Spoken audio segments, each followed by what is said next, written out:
Bueno, continuando con la clase sobre axila, vamos a decir que la axila es un segmento topográfico que tiene la forma de una pirámide, en el cual el vértice se encuentra en la parte superior y la base en la parte inferior y está delimitado por cuatro paredes. La profundidad de segmento topográfico obviamente que depende del grado de abducción o flexión que presente el brazo. El vértice, obviamente, está limitado en dirección anterior por la clavícula. Si miramos, vamos al vértice, ¿eh? Anteriormente lo limita la clavícula y el músculo subclavio. Por dentro, lo que sería la primera costilla y cerrato anterior. Posteriormente, la apófisis coracoide, ¿sí? De la escápula. Y, diríamos, ligamento conoideo, que corresponde a la articulación acromioclavicular. Y el borde superior de la escápula. La base, ¿sí? Estamos hablando de este vértice, está formado por la piel, el tejido subcutáneo, la fascia del músculo pectoral mayor y el ligamento suspensorio de la axila. ¿Eh? Ahora, la pared anterior, la pared anterior de la axila, ya no del vértice de la axila, ¿sí? Está formado por los músculos pectorales mayor y menor.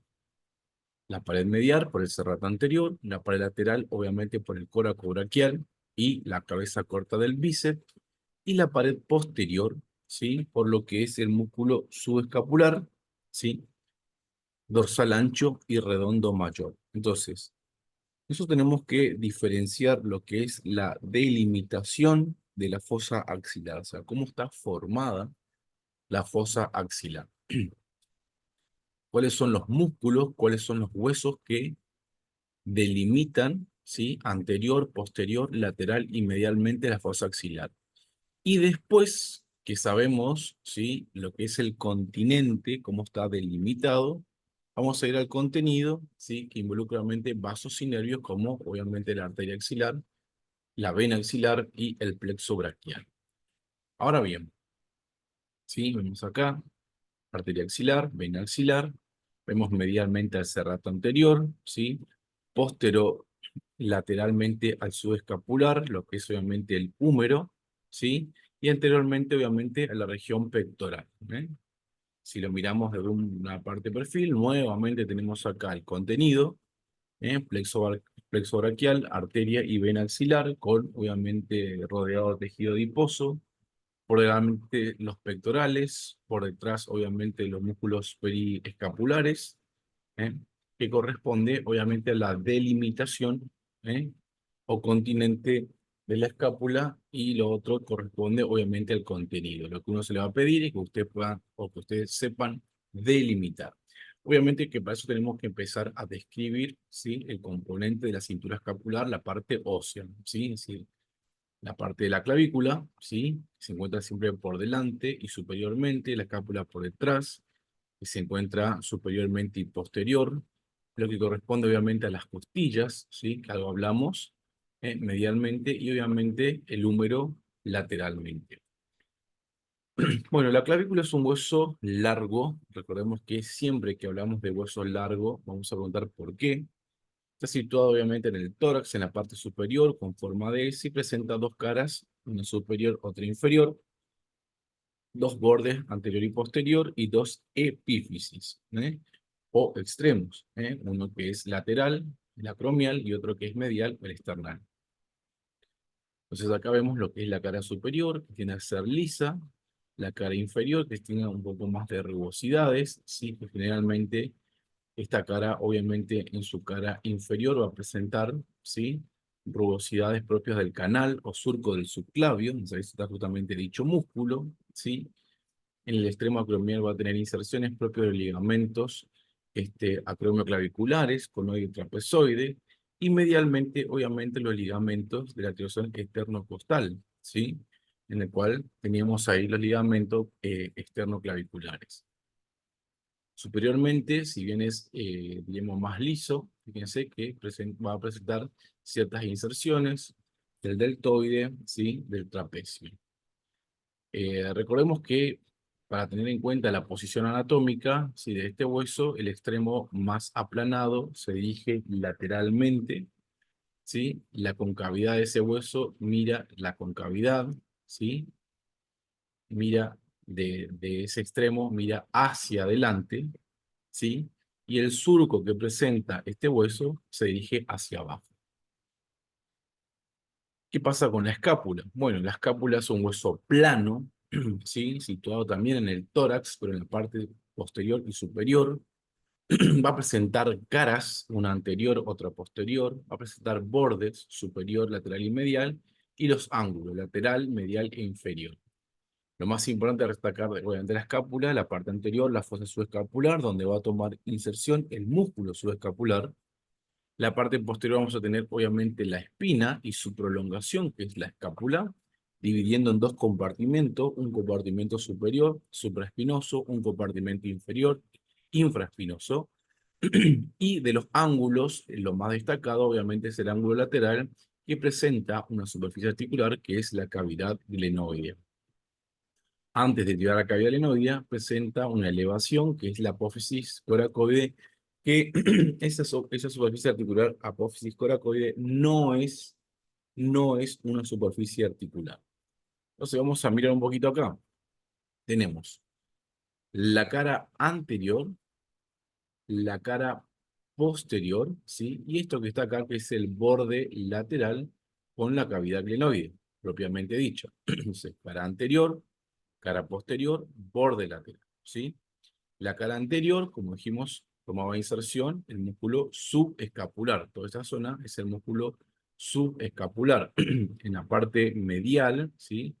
Va a tomar inserción el serrato anterior, o músculo serrato. Esto que se encuentra acá es el pilar, ¿sí? De la escápula, que junto con el borde lateral me forman el surco, ¿sí? Del borde lateral de la escápula. Esto que está acá es borde superior, borde medial y obviamente el borde lateral. De tal manera que esto que se encuentra acá, que es la confluencia del ángulo superior con el ángulo medial, forma el ángulo superior. Esto que se encuentra acá es el ángulo inferior, que es bastante voluminoso. Y esto que se encuentra acá es el ángulo lateral, que justamente da reparo a lo que es la cavidad glenoidea, ¿sí? Que es una superficie articular. Y esto que se encuentra acá es la apófisis coracoide. Apófisis coracoide que dijimos que no es articular, ¿sí? Muy bien. Si miramos desde atrás, vemos la espina de la escápula que se inserta, ¿sí? En la cara posterior, dividiendo en dos fosas, una superior, la fosa supraespinosa, otra inferior, la fosa infraespinosa, donde van a tomar inserción justamente los músculos supra e infraespinosos. En el borde lateral de esa cara va a estar el redondo menor y el redondo mayor, y por fuera lo que van a ser los romboides, ¿sí?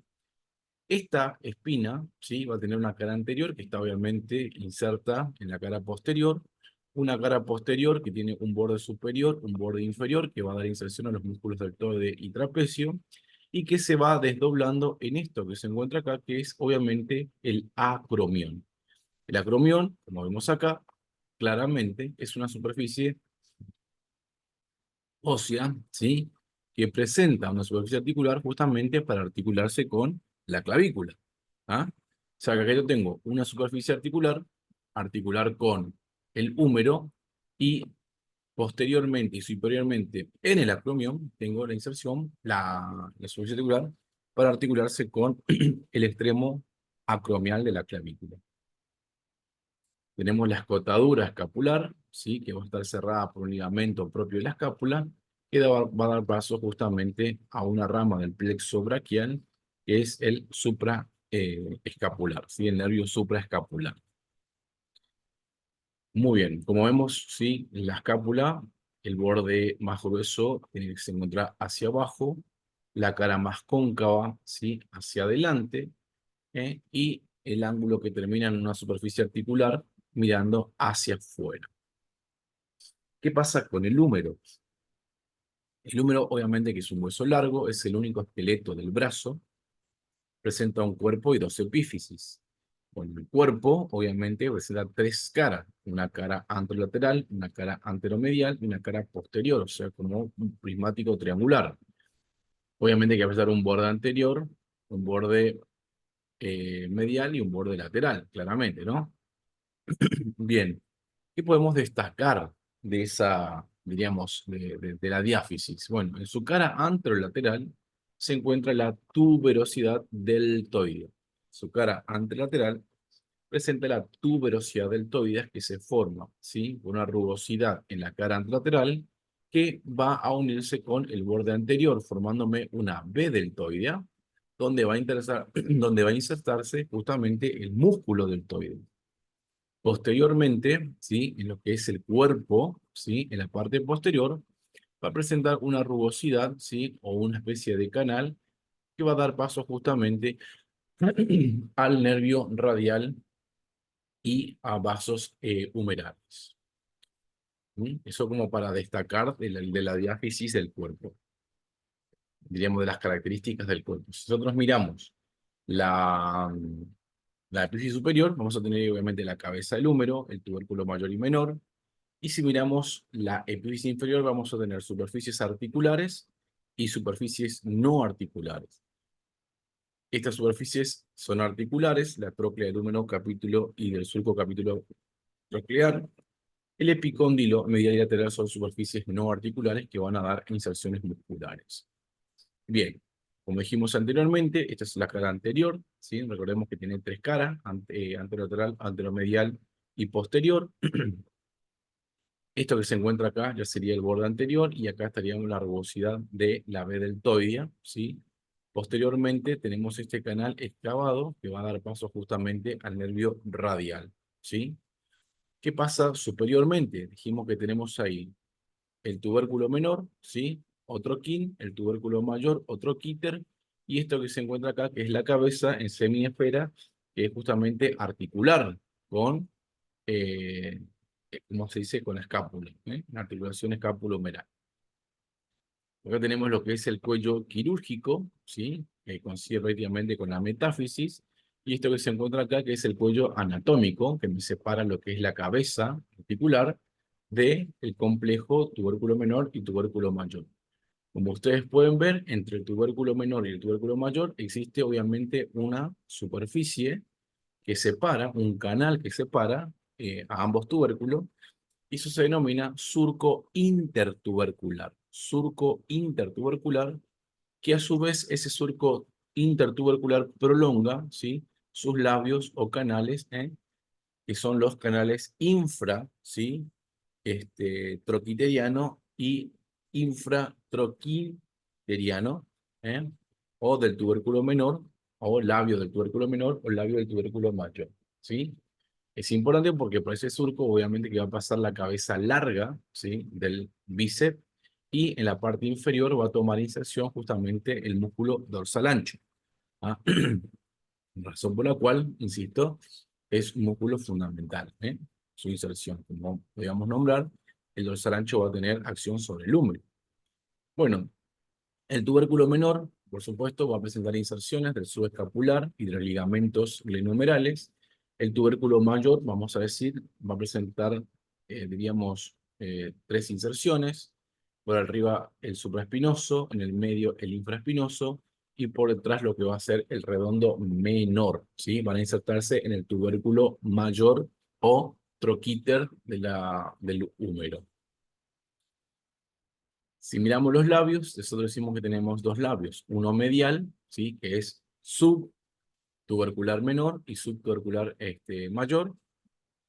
En el labio medial va a tomar inserción el redondo mayor, en el labio lateral el pectoral mayor y en el medio, como dijimos, el dorsal ancho, ¿sí? Son tres de los músculos que van a tomar sus inserciones en esos segmentos. Como ustedes pueden ver, la cabeza mira hacia arriba, ¿sí? Hacia adentro, ¿ah? Hacia arriba, hacia adentro y un poco hacia atrás, ¿ah? Para complementarse con lo que va a ser la cavidad glenoidea de la escápula.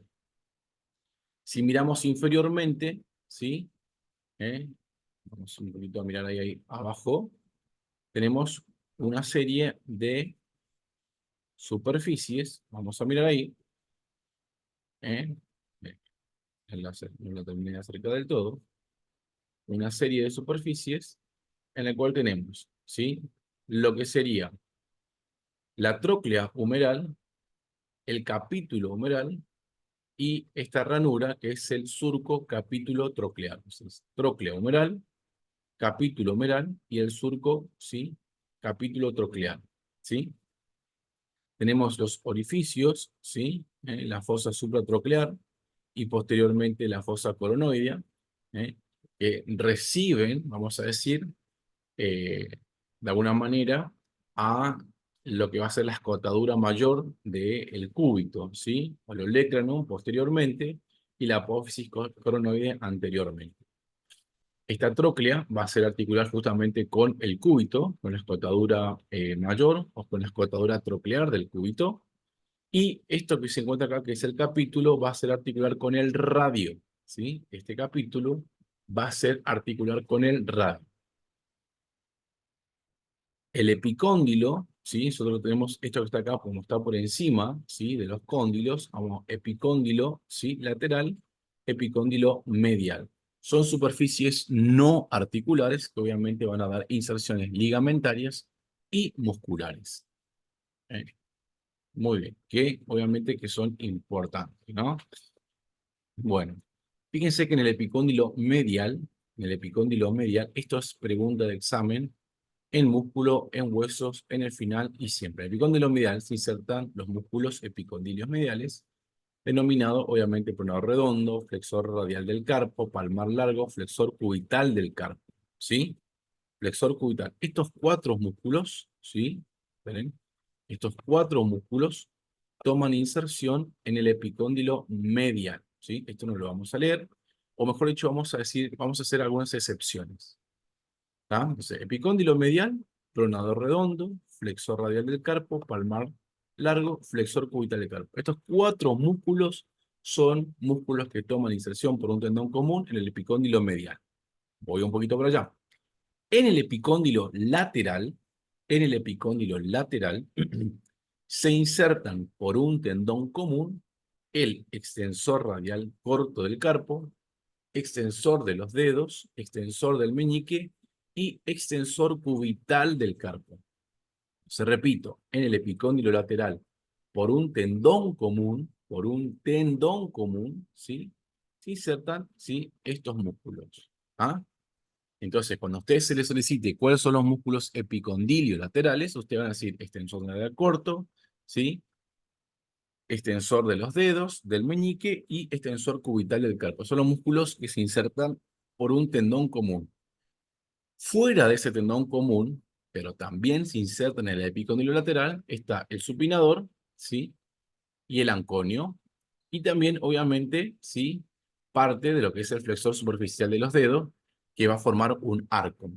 Quiere decir que en el epicóndilo lateral hay tres músculos, el flexor superficial el flexor superficial de los dedos, el supinador y el anconio, que también toma su inserción en el epicóndilo lateral, pero no corresponde a los músculos epicondilios laterales porque no se inserta por un tendón común. Eso es lo que esperamos que ustedes respondan. Bueno, pasamos todo esto porque lo vamos a ver en la semana, y vamos a ver las articulaciones de la cintura escapular. Bueno, la acromioclavicular, primero que nada. Obviamente que, ¿qué va a hacer? Unir la escápula, específicamente el acromión, con la clavícula y la extremidad acromial. Es una tipo de articulación plana, ¿sí? Plana. Fíjense los medios de unión de la articulación acromioclavicular, ¿sí? O sea, ¿qué es lo que los une? Tiene una cápsula, ¿sí? Si hay cápsula, hay membrana sinovial. ¿Ah? Si hay cápsula, hay membrana sinovial. Recordemos que son cosas distintas. Presenta un ligamento, que es un engrosamiento de la cápsula, que se denomina justamente acromioclavicular, que tiene dos haces, superficial y profundo. Y en el medio también tiene un disco articular, que después ustedes me van a decir para qué sirve ese disco articular, que lo vimos ayer en la relación externo-costoclavicular, ¿sí? Y acá lo volvemos a nombrar en la clave clavicular. Aparte, tiene ligamentos, ¿sí? Separados de la cápsula, ¿sí? Que son los ligamentos coracoclaviculares. O sea que el ligamento coracoclavicular no es, ¿sí? o no corresponde al ligamento acromioclavicular. Son dos tipos de ligamentos que refuerzan esta articulación y son muy importantes. El ligamento trapezoide y conoides, que van a estar presentes obviamente en la cara inferior del extremo acromial de la clavícula, ¿sí? Obviamente que presenta movimiento de deslizamiento, ¿sí? Porque al ser una articulación plana, y es fundamental porque gracias a este deslizamiento, la articulación acromioclavicular puede, ¿sí?, colaborar con los movimientos de la esternocostoclavicular, que es una articulación, digamos, en silla de montar, encaje recíproco, que como decíamos ayer, produce movimientos de elevación, descenso, antepulsión, retropulsión. Entonces, fíjense, acá vemos los ligamentos, ¿sí? Eh, córacoclaviculares, ahí tenemos el conoides y el trapezoide, este es el conoide trapezoide, que son distintos del ligamento acromioclavicular, fíjense, que abarca este segmento. Este ligamento acromioclavicular, como dijimos anteriormente, se abre, ¿sí? Y tiene dos haces, uno superficial y otro profundo. Fíjense que el ligamento acromioclavicular se dirige desde la clavícula hacia el acromión, ¿sí? Reforzando la cápsula. Sin embargo, los ligamentos coracoclaviculares van del acromión, perdón, de la apófisis coracoide hacia la clavícula inferiormente, dándole estabilidad inferior, ¿sí? Fíjense que como acá abrimos el ligamento clavicular, y tenemos los haces, y profundamente se encuentra la cápsula articular. No debemos confundir con los coracoclaviculares que van inferiormente. La escápula tiene unos ligamentos que son propios de la escápula, el transverso superior, el transverso inferior, el ligamento aclavicular. Acá vemos que va de la apófisis coracoide a la clavícula, perdón, de la apófisis coracoide al acromión, y los otros van a terminar cerrando, vamos a decir, entre lo que es la cavidad glenoidea y el acromión, que es el ligamento transverso inferior de la escápula, y el transverso superior lo que va es cerrar de alguna forma, a ver si lo tengo por acá, el transverso superior lo que va a hacer es cerrar, ¿eh? La escotadura escapular que tenía el borde superior.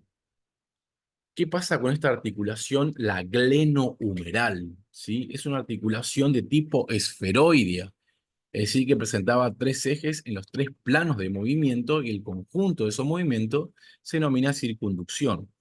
Está determinada justamente por la cavidad glenoidea, ¿sí? Fíjense, cavidad glenoidea, que como tiene una concavidad superficial, tiene que apelar a lo que es el labrum o rodete glenoideo, que ustedes recordarán cuál es la función, que es profundizar, prolongar esta superficie articular, para que la cabeza del húmero, que es la otra superficie articular, pueda coaptar, ¿sí?, en esa profundidad esta articulación.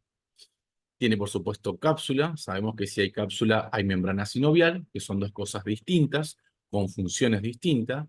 Y los principales ligamentos son el córaco, porque va de la apófisis coracoide al húmero, el córaco, ¿sí?, que va de la apófisis coracoide a la superficie glenoidea, y los glenohumerales, que son distintos de estos ligamentos, que se dividen en superior, medio e inferior.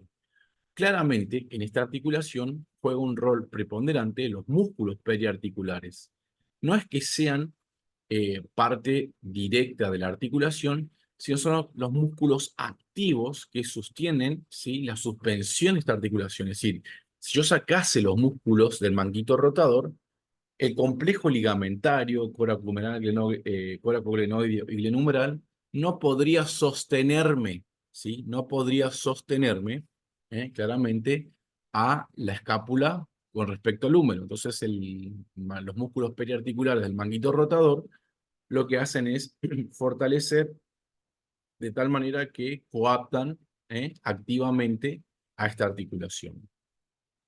Como dijimos, hace los movimientos en los tres planos y ejes: flexo-extensión, abducción-aducción, rotación y circunducción. ¿Ah? Esto que está acá es el ligamento transverso de la escápula, que me termina cerrando la escotadura para que dé paso a la parte nerviosa, ¿sí? Acá vemos obviamente lo que es la región capsular, ¿sí? y ligamentaria de la glenohumeral, que de hecho tiene una bolsita sinovial para que, por arriba, obviamente, para que dé paso a lo que es el músculo supraespinoso y deltoide. Entonces, fíjense acá, nosotros tenemos, obviamente, lo que son las inserciones, ¿sí?, del ligamento. Primero, coracohumeral, ¿sí?, que se dirige, obviamente, de la apófisis coracoide, ¿sí?, al tubérculo mayor. Luego tenemos los ligamentos que son, vamos a decir, glenohumerales, porque se dirigen desde la cavidad glenoidea, ¿sí?, al tubérculo menor, ¿sí? Y ahí tenemos el glenohumeral superior, ¿sí?, el medio y el inferior, ¿sí? Que esos ligamentos me dibujan, vamos a decir, unos espacios, ¿ah? ¿Eh? Unos espacios, a ver, acá. Ya tenemos, fíjense, el glenohumeral medio, el superior y el inferior, que me dibujan unos espacios, ¿sí? Esos espacios o soluciones de continuidad, el superior obviamente se denomina agujero oval, ¿sí? Y el inferior es el agujero de Wecker. Y son dos orificios, ¿sí?, que ponen en comunicación la cavidad intraarticular con la parte, ¿sí?, externa. Razón por la cual explica que justamente, ¿sí?, esa cara anterior es débil. ¿Por qué? Porque tiene ciertos espacios que permiten que la cabeza humeral pueda salir, ¿sí?, hacia la parte externa. Obviamente que para eso se encuentra por delante, obviamente, el músculo subescapular, que es un músculo, obviamente, del manguito rotador periarticular que refuerza esta parte, ¿sí? Y también la cabeza larga del bíceps, que se mete por dentro de la articulación para llegar a la escotadora supraglenoidea, que son músculos que activamente favorecen o estabilizan anteriormente a la cavidad glenoidea. ¿Mm? Entonces, fíjense, nuevamente el escapular, subescapular, reforzando por delante a la articulación. Tenemos las cápsulas. Recordemos que los engrosamientos de la cápsula corresponden, diríamos, a la parte ligamentaria, pero que los ligamentos glenohumerales son aparte, ¿sí? Razón por la cual hay una especie de espacio que me pone en comunicación lo intra con lo extra, ¿sí?, articular, y la cápsula por debajo presenta, diríamos, una mayor longitud que cuando estamos en aducción del brazo queda como colgando una bolsita, ¿sí?, de cápsula. Eso se denomina justamente receso axilar y es necesario porque si no tendríamos ese receso, diríamos, axilar, no podríamos abducir completamente, ¿tá? Entonces la cápsula está elongada inferiormente, presenta mayor estiramiento y dimensión inferiormente, que permite que nosotros podamos justamente generar abducción. ¿Ah? Muy bien. Y no nos podemos retirar sin hablar o explicar algunas cuestiones con respecto a la articulación escapulotorácica, también llamado homoparieto serrática, ya que no es una verdadera articulación porque para que sea una articulación que tiene que haber unión, y acá no hay unión, hay solamente una relación, razón por la cual este tipo de articulación se denomina cisarcosis, ¿sí? En la cual obviamente hay un roce formado por músculo, en este caso el subescapular, que se encuentra por delante de la escápula, obviamente, y el serrato anterior, ¿sí?, que es un músculo en la región medial del hombro. Este último músculo delimita dos espacios, obviamente, lo que es la parte tóraco-serrática, ¿sí?, y inferiormente la serrato escapular, que son los dos espacios que presenta la articulación escapulotorácica, ¿sí? Ahora bien, estos espacios obviamente presentan un tejido conectivo que permite que la escápula pueda deslizarse sobre la parrilla costal aplicado, obviamente, al serrato anterior, ¿sí? Acá está la escápula, fíjense, se desliza sobre el serrato anterior, eso también lo habíamos visto, fíjense que es la escápula en la cisarcosis escápulo-torácica, que también es fundamental para la cintura escapular. Es fundamental, insisto, para la cintura escapular. De lo contrario, nosotros no podríamos mover no podríamos generar abducción, porque cada vez que nosotros generamos flexión de hombro y abducción de hombro, necesitamos de la esternocostoclavicular, necesitamos de la acromioclavicular y necesitamos de esta cisarcosis para que la escápula pueda realizar movimientos ya sea de elevación con rotación externa y abducción, y de esa manera la escápula se corre, ¿sí?, lateralmente para que nosotros podamos flexionar o abducir el miembro superior, ¿sí?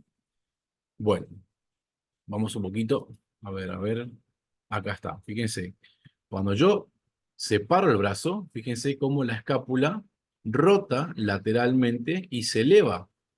Obviamente que necesito la cisarcosis, sí o sí, ¿eh? De lo contrario, si tenemos bloqueada por alguna lesión o lo que sea, eso va a estar alterado, ¿no? Lo mismo pasa con la flexión. Yo sí o sí necesito, insisto, de la cisarcosis para poder realizar esa acción articular. Y no solamente de la glenohumeral, la cisarcosis, también la escápulo, eh, la acromioclavicular y la esternocostoclavicular, porque es un complejo articular. ¿Mm?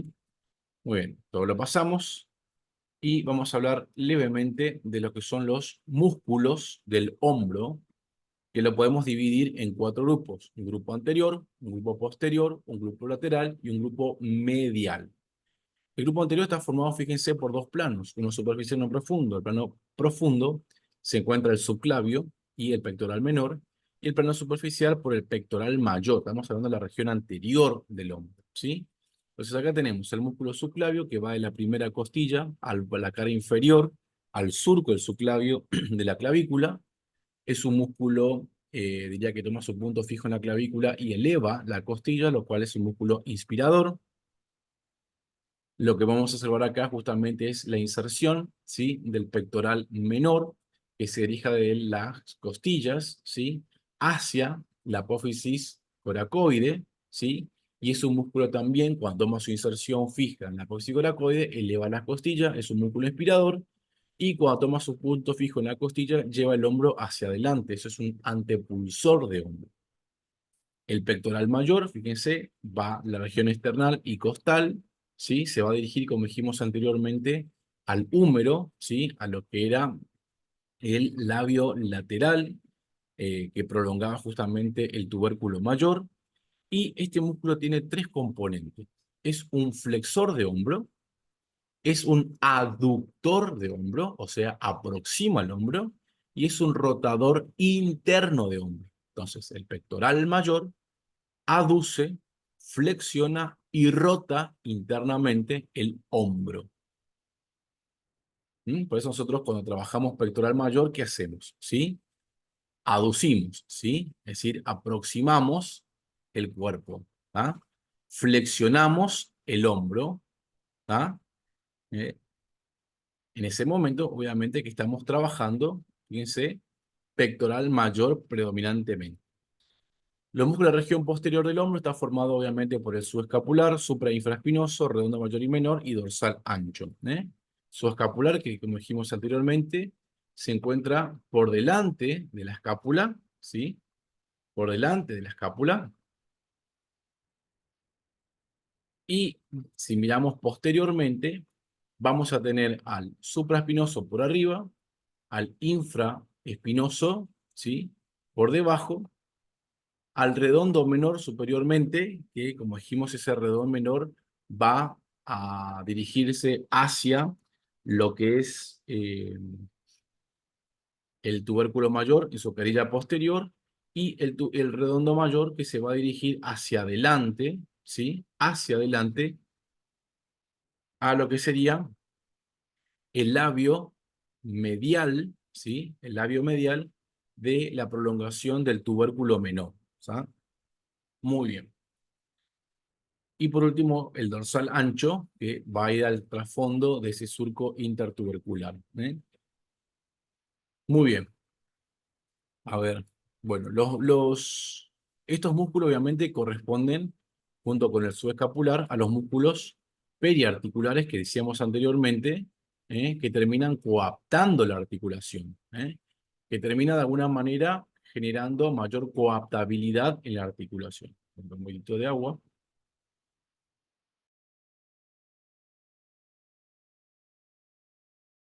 Continuamos. Entonces, estos músculos, como dijimos anteriormente, ¿sí? Son los que terminan, de alguna manera, reforzando la articulación, ¿sí? Obviamente que el músculo redondo menor es un músculo extensor del brazo. El supraespinoso es un músculo abductor, o sea, me separa el brazo. El redondo menor, como dijimos, es un extensor. Y el infraespinoso, perdón, es un rotador lateral, ¿sí? A diferencia de lo que es el subescapular, que es un rotador medial, ¿tá? Obviamente que el tríceps también colabora con sus cabezas, ¿sí? Generando, obviamente, extensión, ¿tá? Y por delante, el bíceps, ¿sí? Que me termina de alguna forma, ¿sí? Reforzando la articulación. Como ustedes pueden ver, ¿sí? Tenemos lo que se denomina justamente los triángulos de los redondos, en el cual tenemos obviamente un espacio triangular medial y otro espacio cuadrangular lateral. El espacio obviamente triangular medial, ¿sí? O espacio axilar medial, también denominado triángulo homotricipital. Por ahí va a transcurrir la arteria circunfleja de la escápula, que es una rama obviamente de la arteria subescapular, que a su vez es una rama de la arteria axilar. Y luego tenemos lo que es el espacio cuadrangular, ¿sí? Que es también el espacio axilar lateral, o también conocido como cuadrilátero de Belpo, también ustedes lo van a encontrar, donde pasan obviamente vasos circunflejos humerales posteriores y sobre todo, lo que es más importante, el nervio axilar, ¿sí? Recordemos que el dorsal ancho es un músculo extensor, el dorsal ancho es un músculo extensor, aductor y rotador medial. Quiere decir que la, diríamos, aducción y la rotación medial es, vamos a decir, sinérgico con el pectoral mayor y antagonista, ¿no? Porque el pectoral mayor es flexor, el dorsal ancho obviamente que es extensor. Muy bien. Ahí tenemos los rotadores mediales, subescapular, que es el rotador medial. ¿Quién va a ser rotador medial? El dorsal ancho y el pectoral mayor son rotadores mediales, ¿sí? O sea, llevan el brazo hacia adentro. Y la rotación medial, obviamente, está determinado por el infraespinoso, ¿sí? El redondo menor, que son rotadores laterales. Y los abductores o separadores, en este caso supraespinoso, y ahora vamos a ver también el deltoides. En el grupo medial del hombro se encuentra obviamente el serrato anterior, que recién lo nombramos, que tiene 3 digitaciones, inserta en lo que es la región de la parrilla costal, y de ahí se dirige justamente a la escápula, a lo que va a ser el borde medial, ¿sí? Lo cual acá podemos observar, ¿sí? Esta cisarcosis. Tenemos el músculo subescapular, que se relaciona obviamente con el serrato anterior, permitiendo los movimientos de elevación, descenso, aducción, abducción, rotación medial y rotación lateral de la escápula, ¿sí?